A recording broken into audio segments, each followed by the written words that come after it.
dari rumah, akhirnya mereka merasa sendirian.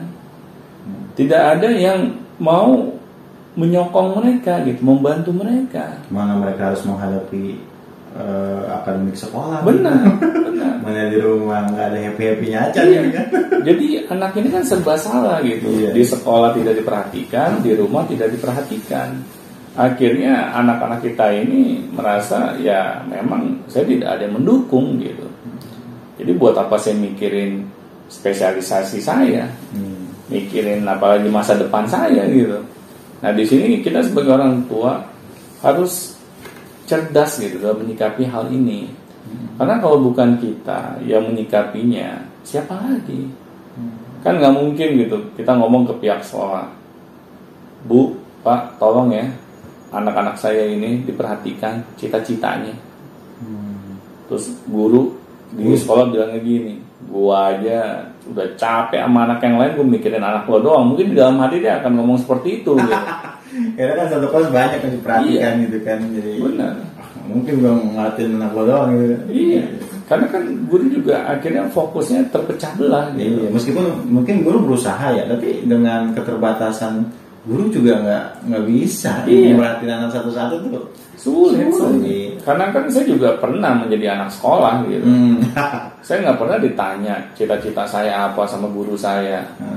Waktu itu saya pernah dipanggil gitu ke ruang BP. Saya pikir saya mau dikasih motivasi, dikasih semangat agar saya belajar lebih giat lagi. Malahan saya dimarah-marahin sama pihak sekolah. Dan akhirnya kan di sini tidak tercapai gitu pendidikan yang mengarahkan anak-anak kita ini kepada spesialisasinya. Nah di sini akhirnya ya kembali lagi kepada orang tuanya. Kita mau nggak menjadi orang tua yang cerdas gitu. Kita fokus terhadap apa yang menjadi spesialisasi anak-anak kita. Karena ketika kita aja sudah dewasa ya, seperti saat ini ya, kita misalnya membutuhkan barang atau jasa, pasti kita akan mencari mana nih orang yang spesialis di bidang yang saya memang butuhkan. Nggak yang abal-abal gitu. Bukan yang abal-abal gitu. Ya sapam suruh muli gitu. Kita pengen yang terbaik gitu. Karena kan kita akan menukarkan uang kita dengan barang atau jasa yang kita butuhkan. Pasti kan kita nggak mau dong kecewakan gitu. Misalnya kita sudah mengeluarkan uang yang besar gitu kan, ingin mendapatkan barang yang berkualitas atau jasa yang berkualitas. Nah pasti kan kita mencari orang atau perusahaan mana nih memang expert di bidangnya gitu. Karena kita nggak mau kecewa gitu kan dengan uang yang kita berikan kepada mereka. Nah kalau pola pikir kita seperti itu, coba deh kita balikan kepada pendidikan yang anak-anak kita ini jalani saat ini. Apakah sesuai dengan spesialisasi mereka atau bukan? Nah itu kan kebutuhan ya Pak. Iya. Udah nggak bisa dielakkan lagi. Mereka akan menghadapi dunia kerja, mereka akan menghadapi masyarakat gitu kan. Iya. Anak sekolah itu. Benar. Karena apa? Karena kalau kita tidak fokus gitu ya terhadap pendidikan yang anak-anak kita jalani, apakah ini sesuai dengan potensinya atau tidak, akhirnya lambat laun anak kita ini akan melupakan gitu potensi yang mereka miliki, karena tidak pernah disentuh sama sekali gitu. Nah di sini kan akhirnya jadi mubazir gitu. Anak kita ini sudah punya potensi, sudah punya bakat dan minat yang bisa dikembangkan, tetapi kita tidak apa-apain. Iya. Jadi anak yang lupa akan potensinya gitu. Iya, bisa jadi umur hidup kan. Iya, masalahnya itu. Benar. Kayak saya aja waktu misalnya bekerja gitu ya, setelah saya lulus kuliah, saya merasa kok nggak enjoy ya di dalam pekerjaan saya. Duitnya padahal banyak, tetapi kok saya nggak bisa menikmati ya pekerjaan saya. Di situ kan saya bukan usia anak-anak lagi gitu. Udah besar, udah dewasa. Saya udah bisa menghasilkan uang sendiri. Tetapi kok hati kecil saya sepertinya nggak nyaman gitu dengan pekerjaan yang saya jalani saat itu. Pas saya telusuri lagi, oh ternyata memang ini bukan bidang pekerjaan yang menjadi impian saya. Meskipun uangnya besar. Kan jarang-jarang Bu, di usia 20-an gaji kita tuh sudah 40 jutaan gitu.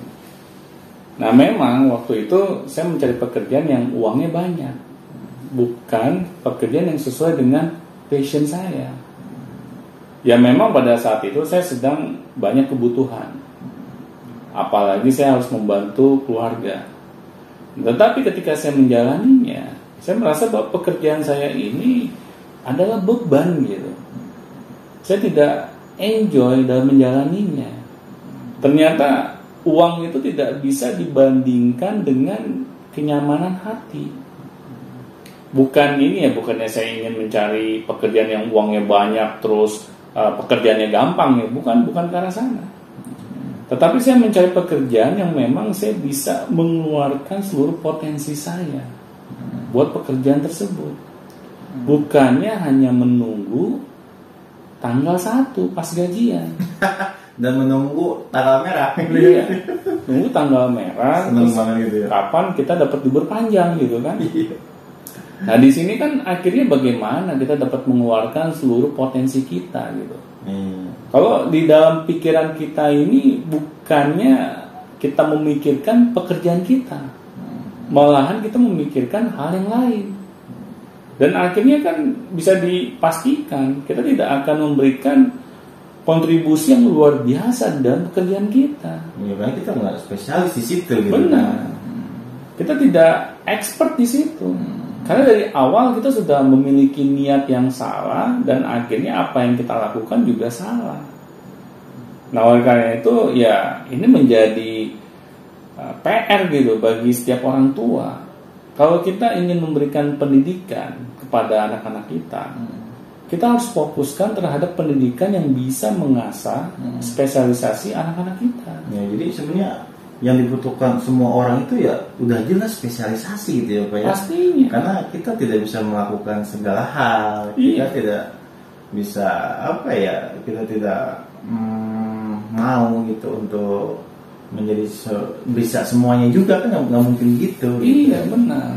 Karena kan kita belum menjadi Superman gitu kan. Kita ini bukan tokoh komik gitu yang bisa segalanya. Tetapi kita adalah manusia yang memang banyak memiliki keterbatasan. Iya bayangin coba Pak kalau kita misalnya bisa segalanya, kita kan nggak butuh orang mungkin. Pasti kita bisa ngerjain semuanya sendiri gitu. Nah apakah mungkin itu kejadian? Bagaimana akan terjadi suatu transaksi ekonomi misalnya kalau kita semuanya bisa, kita nyukur rambut bisa, kita bengkel bisa, benerin rumah bisa gitu ya. Benerin rumah bisa, nyanyi bisa, semuanya pokoknya kita hebat lah. Akhirnya kan apakah mungkin gitu dunia itu akan berjalan dengan harmonis gitu? Pasti kan dunia ini malah akan rusak gitu dengan kejadian seperti itu. Makanya kita sebagai orang tua harus sadar gitu. Kita jangan jadikan anak kita itu bisa segalanya, karena nggak mungkin kejadian. Nah itu sedikit kemungkinan sih Pak ya. Waduh. Ya, kalau saya pikir ya coba deh sebutkan orang yang hebat saat ini yang bisa segalanya siapa? Superman Pak. Nah itu. Nah ini kan akhirnya kita hanya selalu berbicara tokoh fiktif gitu. Nah padahal kita hidup di dunia yang real gitu. Dan butuh spesialisasi. Benar.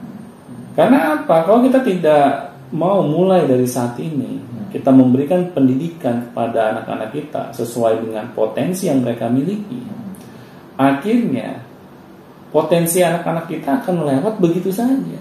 Karena tidak pernah disentuh, tidak pernah diasah. Akhirnya hal yang sudah diberikan oleh Tuhan pada diri anak-anak kita ini menjadi sia-sia gitu. Jadi hal yang harusnya jadi spesialisasi anak jadi malah hilang gitu Pak. Malah hilang. Dan itu seumur hidup lagi. Bayangin gitu. Iya. Kalau istilahnya tuh ya ini ya kalau orang suka ngeledek gitu. Ini manusia mediocre. Manusia yang setengah-setengah gitu. Yang nggak punya prestasi gitu. Apakah kita mau gitu anak-anak kita disebut anak-anak yang mediocre, anak-anak yang nggak punya prestasi, apalagi keahlian. Nah di sini kan akhirnya jadi PR besar gitu buat setiap orang tua. Kalau kita tidak mau memikirkannya saat ini, kapan lagi? Apakah sampai masa depan anak-anak kita menjadi taruhannya? Kan di dalam agama saja kita tidak boleh meninggalkan generasi yang lemah. Itu sudah jelas loh, di dalam agama kita diperintahkan seperti itu. Nah oleh karena itu ya kita harus bisa bertindak gitu, hal-hal yang memang cerdas gitu. Bahwa pendidikan anak-anak kita ini harus kita arahkan sesuai dengan bakat dan minat mereka masing-masing. Agar apa? Agar mereka menjadi anak-anak yang spesialis di bidang mereka masing-masing. Harus mulai dari sekarang, Pak. Mulai dari sekarang. Iya, karena kalau kita kan pada telat nih. Nah itu. Mau tidak mau kita mengakui hal itu ya, Pak ya. Mengakui, saya juga sama. Iya, seperti itu, dari bapak kerja tapi nggak gembira gitu. Iya. Anak-anak kita mau mengalami hal itu. Gitu. Benar.